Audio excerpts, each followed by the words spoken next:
ये कहानी एक छोटे से गांव की है जहां हर कोई एक सुनसान रास्ते से गुजरने से डरता था।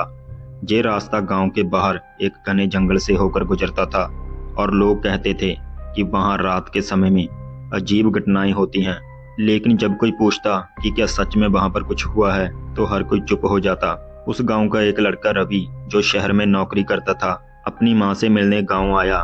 उसे रात 9 बजे की ट्रेन पकड़नी थी। गांव के लोग उसे बार बार समझा रहे थे कि रवि बेटा, रात में उस सुनसान रास्ते से मत जाना, अगली ट्रेन सुबह की है, तब निकल जाना। लेकिन रवि को उनकी बातों पर यकीन नहीं हुआ। रवि ने हंसते हुए कहा, ये सब पुरानी बातें हैं, ऐसा कुछ नहीं होता, मैं निकलता हूँ। उसने अपना बैग उठाया और पैदल ही रेलवे स्टेशन की ओर चल पड़ा। रास्ता पूरी तरह सुनसान था, चारों ओर घना अंधेरा और सन्नाटा। दूर दूर तक कोई इंसान नजर नहीं आ रहा था, सिर्फ जुगनू चमक रहे थे और हवा में सरसराहट थी। रवि को थोड़ा डर तो लग रहा था, लेकिन वो मन ही मन खुद को समझा रहा था, डरने की क्या बात है, ये सब दादी नानी की कहानियां हैं।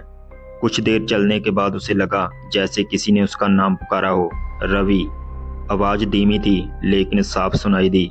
वो चौंक कर रुका और चारों तरफ देखा, कोई नहीं था। उसने उसे अपना भ्रम मानकर नजरअंदाज कर दिया और आगे बढ़ने लगा। थोड़ी देर बाद उसे पैरों की आहट सुनाई दी।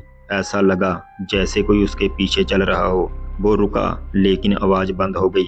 उसने पीछे मुड़कर देखा, लेकिन अंधेरे के अलावा कुछ भी नजर नहीं आया। अब उसका दिल जोर जोर से धड़कने लगा। अचानक उसके कंधे पर किसी ने हाथ रखा। उसने घबराकर पीछे देखा। वहां एक अधेड़ उम्र की औरत खड़ी थी जिसने सफेद साड़ी पहन रखी थी। उसकी आंखें एकदम सूनी और चेहरे पर कोई भाव नहीं थे। औरत ने धीमी आवाज में कहा, बेटा, क्या तुम मेरी मदद कर सकते हो? मैं रास्ता भटक गई हूँ। रवि थोड़ा शांत हुआ और कहा, आप जहाँ इस समय क्या कर रही हैं? ये रास्ता तो सुनसान है। औरत ने बस इतना कहा, मुझे मेरे घर जाना है। रवि ने सोचा वो शायद गांव की कोई बूढ़ी महिला होगी और उसने अपने साथ चलने को कहा। लेकिन जैसे ही औरत उसके साथ चलने लगी, रवि को एक अजीब सी ठंडक महसूस हुई। हवा अचानक बहुत ठंडी हो गई। चलते चलते रवि ने औरत से पूछा, आप कहाँ रहती हैं? औरत ने एक टूटी फूटी आवाज में जवाब दिया, जहीं पास में, जहां तुम जा रहे हो वहीं। ये सुनकर रवि को अजीब लगा। उसने पीछे मुड़कर औरत को देखने की कोशिश की, लेकिन अब उसने पलट कर देखा तो औरत के पैर जमीन से ऊपर थे। वो हवा में तैर रही थी और उसके पैर उल्टे थे। रवि की सांसें रुक गई। उसने चिल्लाने की कोशिश की, लेकिन आवाज गले में ही अटक गई। औरत ने अपनी गर्दन को धीरे धीरे मोड़ते हुए उसे देखा। उसकी आंखों से खून बह रहा था। चेहरे पर एक डरावनी मुस्कान थी। तुम यहाँ से बचकर नहीं जा सकते, औरत ने कहा और तेजी से उसकी तरफ झपटी। रवि ने अपनी पूरी ताकत लगाई और वहां से भागना शुरू कर दिया। वो गिरता पड़ता स्टेशन की ओर भागा। पीछे से उसे औरत के खौफनाक हंसी और पैरों की आहट सुनाई दे रही थी। किसी तरह वो स्टेशन पहुंचा और वहां खड़े लोगों के बीच जाकर रुका। लोग उसकी हालत को देखकर हैरान थे। वो कांप रहा था और उसका चेहरा सफेद पड़ गया था।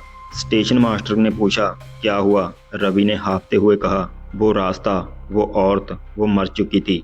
ये सुनकर स्टेशन मास्टर ने गहरी सांस ली और बोला, मैंने तुम्हें पहले ही मना किया था। वो औरत 1 साल पहले इसी रास्ते पर मर गई थी और आज भी यहाँ पर भटक रही है। रवि के चेहरे पर डर साफ झलक रहा था। उसकी ट्रेन आ चुकी थी, लेकिन वो हिल भी नहीं पाया।